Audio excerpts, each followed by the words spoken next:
اب سوال یہ ہے کہ ہمیں دعا کیوں مانگنا چاہیے؟ کیا دعا مانگنا ضروری ہے، فرض ہے، واجب ہے، یا دعا مانگنے سے کیا ہوتا ہے؟ السلام علیکم۔ آج کی اس ویڈیو میں ہم جانیں گے کہ دعا کیوں مانگتے ہیں اور ہمیں دعا کیوں مانگنی چاہیے۔ محترم ویور، سب سے پہلے درود پاک پڑھ لیجئے۔ اللہم صلی علی سیدنا مولانا محمد معدن الجود والکرم وآلہ وبارک وسلم، صلاۃ و سلام علیک یا رسول اللہ صلی اللہ تعالی علیہ وسلم۔ دیکھیے، اللہ تبارک و تعالی نے قرآن مجید میں ارشاد فرمایا ہے کہ اور تمہارے رب نے فرمایا مجھ سے دعا کرو میں قبول کروں گا۔ مفسرین فرماتے ہیں کہ یہاں پر جو ادعونی کا لفظ آیا ہے تو اس سے مراد مانگنے کے ہے، یعنی اے لوگوں مجھ سے دعا کرو تو میں اسے قبول کروں گا۔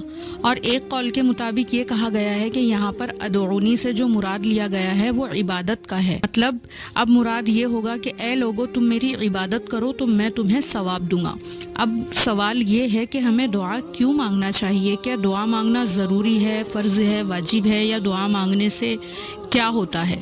تو دیکھیے، دعا جو ہے تو یہ ایک عظیم الشان عبادت ہے۔ جی ہاں، دعا مانگنا گویا کہ ایک عبادت ہی ہے۔ دعا کے ذریعے ہم اللہ تبارک و تعالیٰ سے اپنی محبت کا اظہار کرتے ہیں، اس کی دی ہوئی تمام نعمتوں کا ہم شکر ادا کرتے ہیں۔ دعا کے ذریعے ہم یہ ظاہر کرتے ہیں کہ وہی ہمارا خالق و مالک ہے، ہمارا رب ہے، اور ہم اس کے محتاج اور عاجز بندے ہیں، اسی سے مانگنے والے ہیں، اور ہم اسی پروردگار کے محتاج ہیں، اور اس کے تمام فیصلوں پر ہمارا یقین ہے، اور اسی سے اپنے گناہوں کی بخشش کی امید کرتے ہیں۔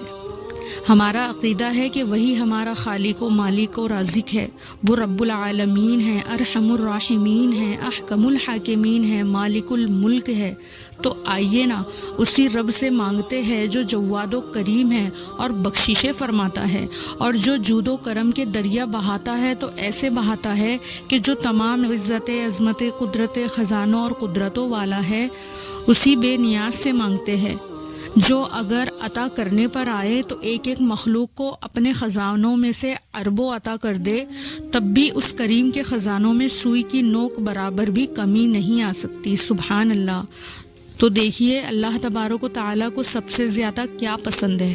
اللہ تبارک و تعالیٰ کو سب سے زیادہ وہ بندہ پسند ہے جو اللہ کی بارگاہ میں اس پروردگار پر پورے توکل اور ایمان کے ساتھ یقین رکھ کر اللہ جل شانہ سے اسی کی شان کے مطابق سوال کرتا ہے، یعنی مانگتا ہے، اور اس کی دی ہوئی نعمتوں کا شکر ادا کرتا ہے، مصیبتوں پر صبر کرتا ہے اور نعمتوں پر شکر ادا کرتا ہے۔ سبحان اللہ۔ حدیث شریف میں ہے کہ ہمارے پیارے آقا صلی اللہ علیہ وسلم نے ارشاد فرمایا، دعا مصیبت اور بلاؤں کو اترنے نہیں دیتی۔ اس کا کیا مطلب ہے؟ یعنی جب اللہ تبارک و تعالیٰ کی بارگاہ میں ہم عاجز بے بس بندے اس رب العالمین کی بارگاہ میں ہاتھ بلند کر کے جب دعا کرتے ہیں تو اللہ تبارک و تعالیٰ ہم پر جو آنے والی مصیبتیں ہیں، بلائیں ہیں، ان کو ٹال دیتا ہے، رد کر دیتا ہے۔ سبحان اللہ۔ اور اگر ہم اپنے گناہوں پر پشیماں ہو کر اس رب العالمین کی بارگاہ میں اس کی رحمت سے امید کرتے ہوئے دعا مانگتے ہیں تو وہ کریم، وہ جواد ہمارے تمام گناہوں کو مٹا دیتا ہے۔ سبحان اللہ۔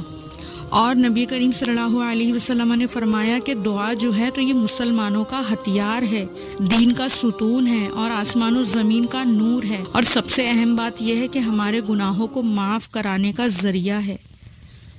اسی لیے اللہ تبارک و تعالیٰ کی بارگاہ میں دعا مانگنا چاہیے اور اس کی ہر چھوٹی بڑی نعمتوں کا شکر ادا کرنا چاہیے۔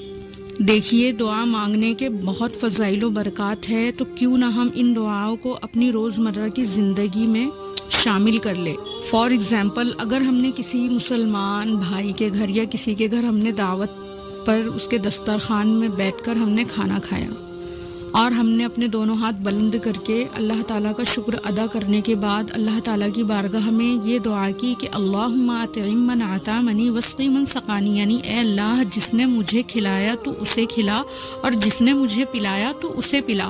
مطلب کہنے کا یہ ہے کہ یا اللہ جو مجھے کھلانے پلانے کا ذریعہ بنا تو اس کی روزی روٹی میں خیر و برکت عطا فرما۔ تو کتنی ہی پیاری بات ہے۔ اللہ تبارک و تعالیٰ کبھی بھی کسی دعا کو رد نہیں فرماتا۔ اللہ تبارک و تعالی ہماری ہر اس دعا کو قبول فرماتا ہے جس میں ہماری بہتری ہے، ہماری بھلائی ہے۔ تو آئیے ہمارے چینل پر ہم دعا کی سیریز جو ہے یہ شروع کر رہے ہیں عربی میں۔ اگر آپ بھی صحیح تلفظ اور معنی کے ساتھ دعا سیکھنا چاہتے ہیں تو ہمارے چینل کو سبسکرائب کریں اور اس ویڈیو کو ثواب کی نیت سے دوسروں تک ضرور شیئر کریں، تاکہ گھر میں جو خواتین ہوتی ہے، آج کل بہت ساری چیزیں ہیں ٹائم پاس کرنے کے لیے، لیکن دینی معلومات بھی ہم بہت آسانی سے گھر پر ہی حاصل کر سکتے ہیں، صحیح معلومات۔ پہلے کے دور میں ایسا تھا کہ علم حاصل کرنے کے لیے ہمیں بہت دور دور سفر کرنا پڑتا تھا، لیکن علم اتنا ہی زیادہ لوگوں کے پاس تھا۔ آج جو ہے تو غلط فہمیاں زیادہ ہیں اور صحیح علم لوگوں تک نہیں